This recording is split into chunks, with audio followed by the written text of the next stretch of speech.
Entonces, siguiendo con los videos acerca del lenguaje de programación Python, en este caso se va a revisar el manejo de las estructuras de control, ya que en los otros videos, bueno, ya se habían visto acerca de las partes básicas del lenguaje de programación, tanto la memoria como las operaciones aritmético-lógicas y, bueno, sí, lo más básico, pero ahora van las estructuras de control.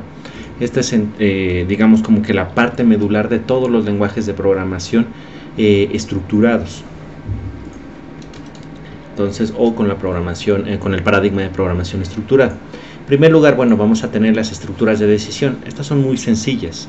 Simple y sencillamente se va a tener una estructura que va a realizar alguna comparación o alguna operación lógica que va a dar dos valores simplemente, true or false, verdadero o falso. Teniendo entonces, si es verdadero, se va a ejecutar todo lo que se encuentra dentro de esta estructura de control, o más bien esta instrucción de control.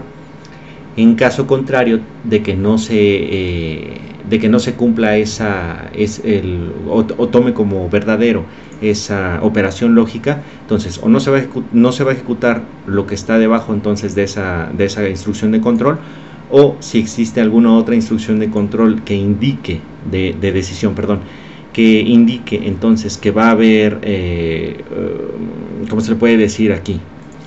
Que se va a tomar entonces otro camino cuando este valor no sea verdadero, o sea, cuando sea falso, entonces se coloca. Vamos con el ejemplo y ver la estructura de decisión que tiene entonces Python. En este caso va a ser esta estructura con tres palabras clave: if, elif y else. ¿Qué significa cada una de ellas? Entonces se va a poder colocar, y bueno, esta se puede colocar de manera simple, el if cuando sí esta operación lógica es verdadera, que puede ser un mayor que, menor que, igual. También se puede colocar diferente, que ya se había visto en el primer video, bueno, acerca de las generalidades de Python. Y también se puede hacer combinaciones, aquí las voy a colocar. Por ejemplo, que quisiéramos ver todo muchas veces dentro de paréntesis, que esté A mayor a B, y colocando entonces la palabra clave AND, que A sea mayor, que sea, pongamos menor, bueno, mayor a 0. Por ejemplo, queremos entonces que este valor A sea mayor que B, y además que A sea positivo, por ejemplo, ¿no? Que sea mayor a 0. Entonces, ambas condiciones se deben de cumplir. En este caso, si se está utilizando el AND para generar entonces, para que esta cosa más bien la instrucción, tome entonces, bueno, la operación se tome como verdadera y se pueda ingresar entonces a lo que se encuentra aquí debajo. ¿Vale? Muy bien.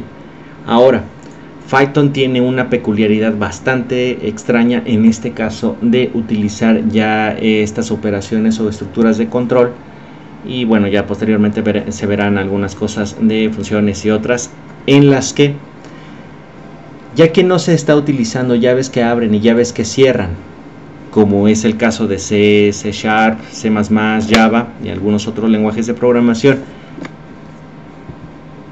aquí lo que se hace es colocar una cosa que se llama indentación. Esta indentación, ¿qué va a hacer? Bueno, se va a colocar entonces la instrucción, que sería en este caso de control de decisión. Se coloca entonces aquí después se le llama esto la operación lógica, a la cual debe de dar verdadero o falso. Se puede colocar entonces todo dentro de paréntesis y va a ser una operación lógica más grande, y posteriormente entonces se va a colocar dos puntos, indicando que si esto de aquí se cumple, entonces todo lo que está después de los dos puntos se va a ejecutar, con la condición de que esas instrucciones tengan esto que yo le llamo indentación. Bueno, más bien que yo le llamo, sino que se llama indentación. Esto de aquí se puede hacer entonces colocando 1, 2 o la cantidad que se requiera de espacios, pero todo tiene que estar indentado.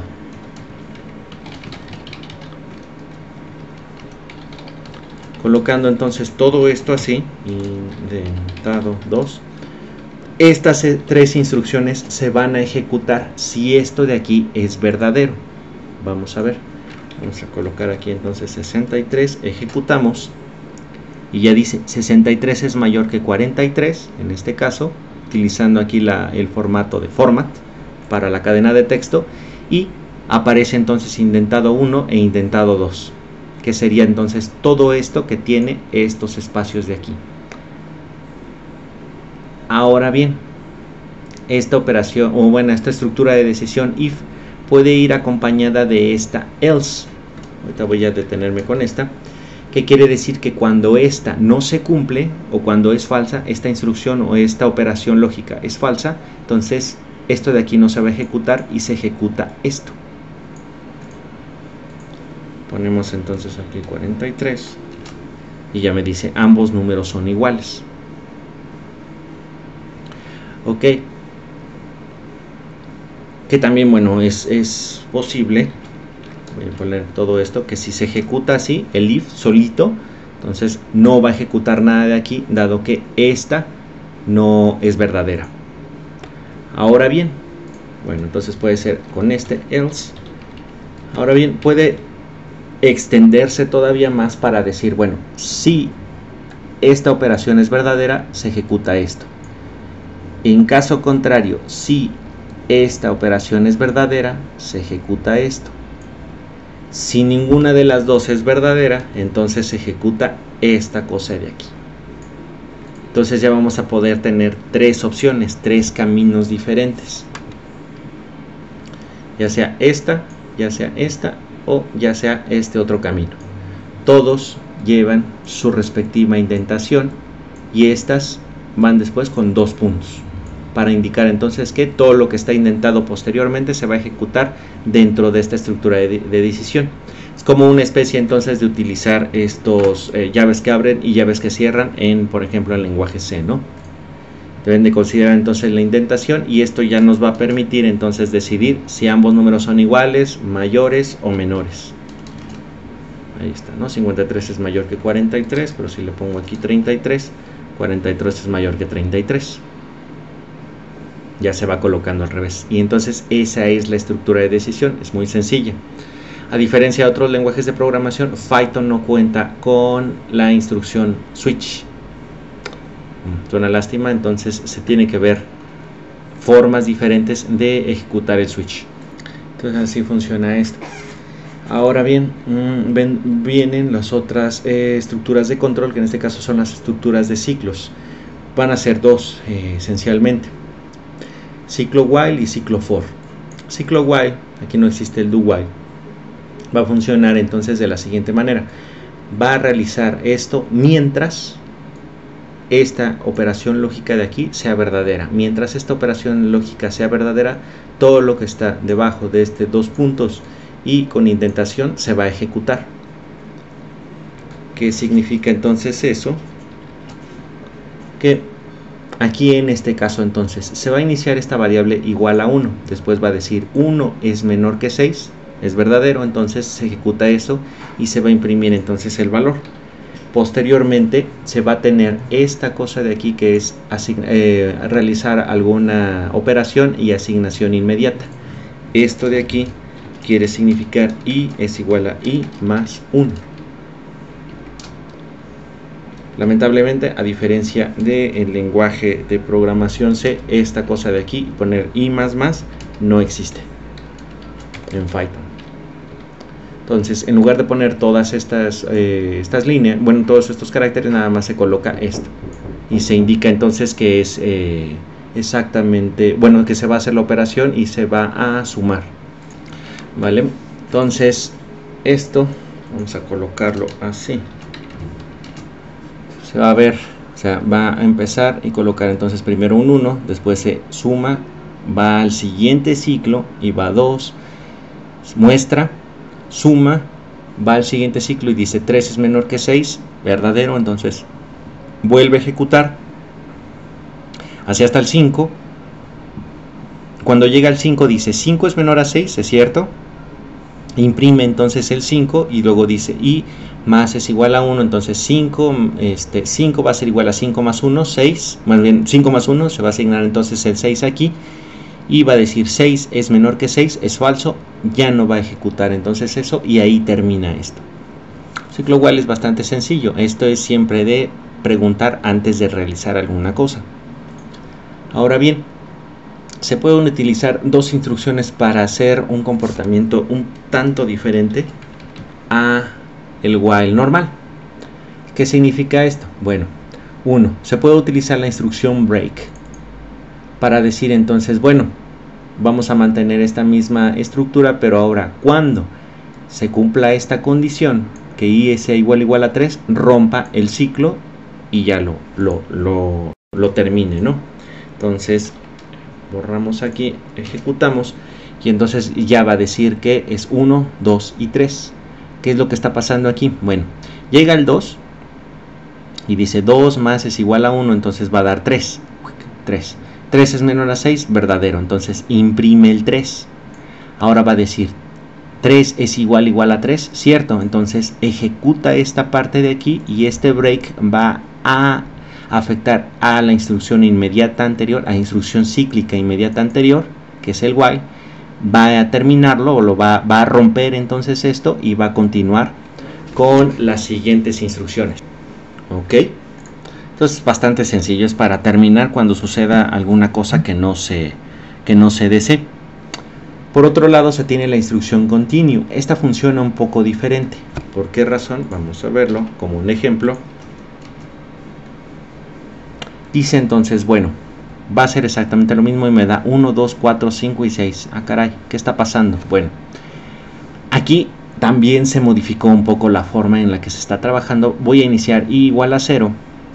Después revisa, entonces 0 es menor a 6, ¿cierto? Aumenta esto, va a ser un 1. 1 es igual a 3, no. Entonces no ejecuta esto, sino que se va inmediatamente aquí al print y muestra el 1.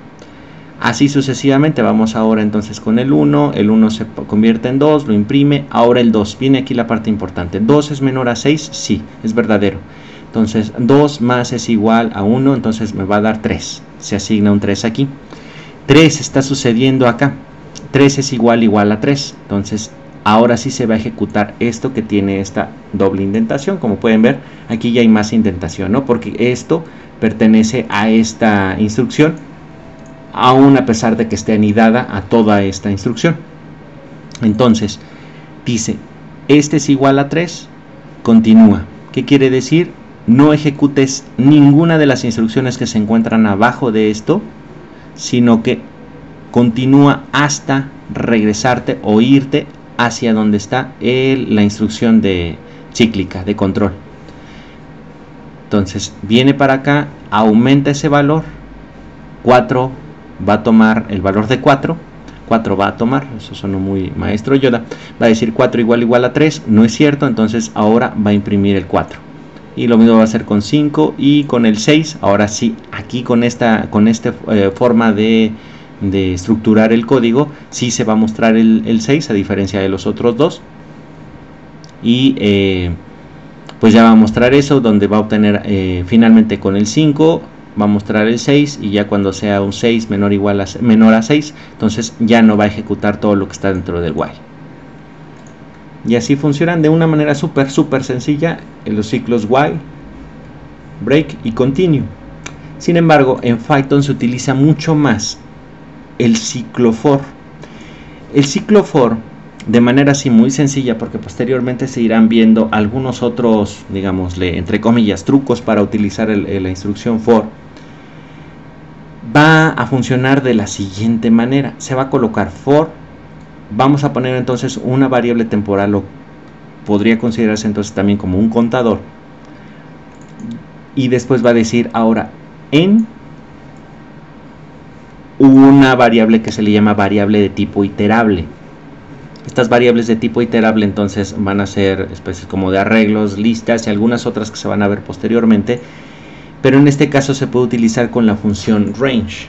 La función range entonces va a generar un intervalo de valores colocados desde este hasta este sin tocarlo. O sea, este de aquí no se va a tocar. En lenguaje C sería algo así como colocar K igual a 0, K menor a 10, no menor o igual, sino solamente menor, y se va a incrementar de 1 en 1 con esto de aquí. Entonces voy a tener el valor inicial, valor final al cual no se va a llegar, y los incrementos. Se ejecuta, entonces vamos a limpiar esta parte.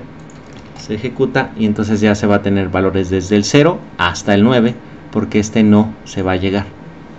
Este es, por ejemplo, para mostrar estos números, ¿no? También se podría haber puesto, vamos a limpiar aquí, de 2 en 2,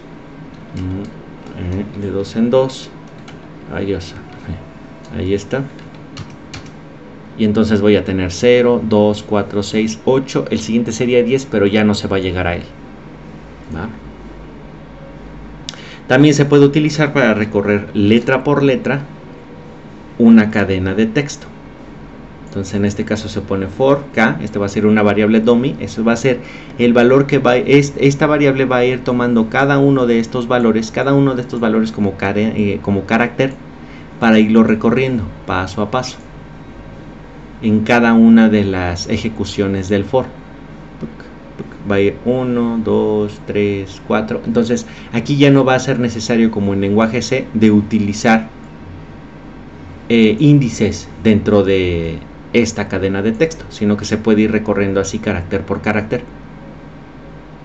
Entonces eso lo hace un poco más sencillo, digamos, ¿no? Igual lleva los dos puntos en la indentación y bueno, entonces aquí ya tenemos todo como se muestra. Posteriormente se irían viendo, como decía, algunos trucos adicionales del ciclo for, ya que dependiendo de cada una de los elementos que se coloquen aquí o de las variables de tipo iterador que se vayan colocando aquí, es de que va a tener un cierto comportamiento, pero en esencia es esto, es colocar for, después la variable temporal o la variable dummy en la variable de tipo iterable, y ya posteriormente aquí dentro, sobre cada una de esas, esa variable iterable, esta variable dummy o variable temporal va a ir tomando cada uno de estos valores. En este caso es como si se generara, para este de aquí, como si se fuera generando una lista con estos datos o un arreglo con estos datos, irlos imprimiendo por cada uno entonces de los ciclos que se van recorriendo con el for, hasta mostrarlos todos, ¿no? En este caso colocando el print, o sobre esta cadena de texto ir colocando cada una de estas de estos caracteres. Ahora bien, ya nada más para acabar con uno de los trucos. Si utilizamos, vamos a hacerlo un poco más para arriba. Híjole, ya se cerró esta cosa. Es lo interesante de la magia de la edición, es de que ya de repente ya todo está funcionando otra vez. Entonces, si se está ejecutando esto para recorrer letra por letra, lo que tengo aquí. Entonces voy a mostrar todo esto aquí, ¿no? De esta manera. Ahora bien, si yo coloco esto, hay que eliminar esta onda, copiamos, pegamos aquí y se ejecuta. Ah, caray. Bueno, ya para finalizar este último truco que se coloca aquí al poner coma end igual a comillas así, quiere decir entonces que aquí el end que se va a colocar así no va a ser el conocido diagonal n, que es el de salto de línea, que es el que viene, digamos, por defecto en la función print, y es por eso que se ven las letras así. A cada una de las letras que se están imprimiendo se le va incluyendo esta salto de línea. Pero si se está colocando entonces esto de aquí como un finalizador, entonces se va a mostrar tal cual así la línea. Ahora bien, si se coloca esto con espacios, pues se van a colocar como carácter de finalización esos espacios. Entonces así es de cómo se puede ir también manejando la función print. Vale, entonces aquí terminamos esta parte. Adiós.